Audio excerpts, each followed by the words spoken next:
हाय दोस्तों, welcome back to my channel. मेरा नाम है सेजल और आज मैं आप लोगों को बताऊंगी कि हम कहाँ जा रहे हैं। सुबह के 4 बज रहे हैं और हम लोग निकल चुके हैं गांव जाने के लिए महाराष्ट्र। हमें आउट ऑफ राज्य जाना हो तो हम लोग सुबह में 4 बजे 3 बजे इसी टाइम पर निकलते हैं। इससे क्या होता है कि टाइम जल्दी से कट जाता है और हम लोग जल्दी से पहुंच भी जाते हैं। सुबह सुबह इतनी ठंड हो रखी थी जिससे कि कोहरा बहुत हो रखा था। गांव जाने से पहले हम लोग धुलिया गए थे क्योंकि एंगेजमेंट धुलिया में रखा था। धुलिया से हम गांव जाने वाले थे, लेकिन पहले हम गए मेरी मासी की लड़की के वहाँ रेडी होने के लिए, क्योंकि एंगेजमेंट के लिए हमें रेडी होना था। तो हम लोग उसके घर गए, वहाँ पर हमने चाय नाश्ता किया, रेडी हुए और हम लोग गए सीधा सगाई में। हमें लगा था हमें एंगेजमेंट मिलेंगी या नहीं, क्योंकि हम लोग बहुत ही लेट हो रखे थे। लेकिन हम सुबह 4 बजे निकले, फिर भी हम 10:30 बजे वहाँ धुलिया टच हो गए और हमें एंगेजमेंट मिल गई। एंगेजमेंट हो गई और हम लोग गाँव जाने के लिए निकल गए। रास्ते में हमें मिली बहुत सारी मछली की दुकान। 8-9 साल बाद हम मेरी मासी के घर शादी के लिए आए थे, तो कुछ अलग ही एक्साइटमेंट था। वैसे तो हम लोग आते रहते हैं यहाँ पर, लेकिन शादी में मैं पहली बार आई थी। पहले भी 2 बार शादी हो गई है यहाँ पर मेरी मासी की दोनों लड़की की, लेकिन मैं नहीं आई थी। तो मुझे अब मौका मिला है आने का,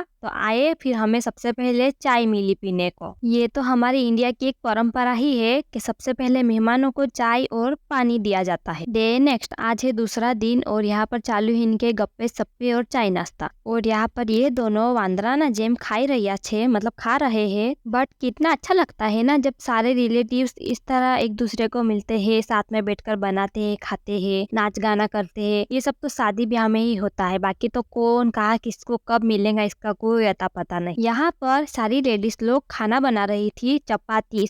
और यहाँ पर ये मेरी मामी यहाँ पर चपाती में तेल और चटनी डालकर खा रहे थे। जिन्होंने गरीबी देखी हो वही ये सब खा सकते हैं, जैसे कि हम लोग गरीबी से गुजर चुके हैं, इसलिए हम लोग को ये सब चल जाता है। वैसे भी गाँव के खाने का स्वाद ही अलग होता है। वैसे मुझे वॉइस ओवर इतना अच्छे से अभी नहीं आता, मैं धीरे धीरे सीख रही हूँ। लेकिन जिनको मजाक उड़ाना है वो बेझिझक मेरा मजाक उड़ा सकते हैं, मुझे कोई फर्क नहीं पड़ता। चलो तो मैं आपको अब ऊपर के टेरेस पर लेकर जाती हूँ, वहाँ से आपको मैं पूरे गाँव का व्यू बताती हूँ। गाँव तो छोटा है, इनमीन 300-400 घर जितना, लेकिन यहाँ पर बहुत बहुत बड़ी सी तापी नदी है और उस नदी में बहुत से लोगों ने सुसाइड कर लिया है। इसलिए मैं वहाँ पर वीडियो बनाने नहीं गई, क्या पता कोई भूत आ जाए। तो मेरे जो मौसा है उन्होंने बहुत से सुसाइड किए हुए लोगों को उस नदी में से निकाला भी है, क्योंकि उनके घर के नजदीक ही है ना। यहाँ पर मैं अपने नहाने के लिए पानी गर्म कर रही थी, लेकिन धुआं इतना आ रहा था तो मैं उठकर वहाँ से भाग गई। शादी और सारे फंक्शन वाला वीडियो मैंने अलग से डाला है, तो आप देख लेना। और इनकी मंडप खोलने की टेक्निक भी देख लो। Like share subscribe to my channel. Bye.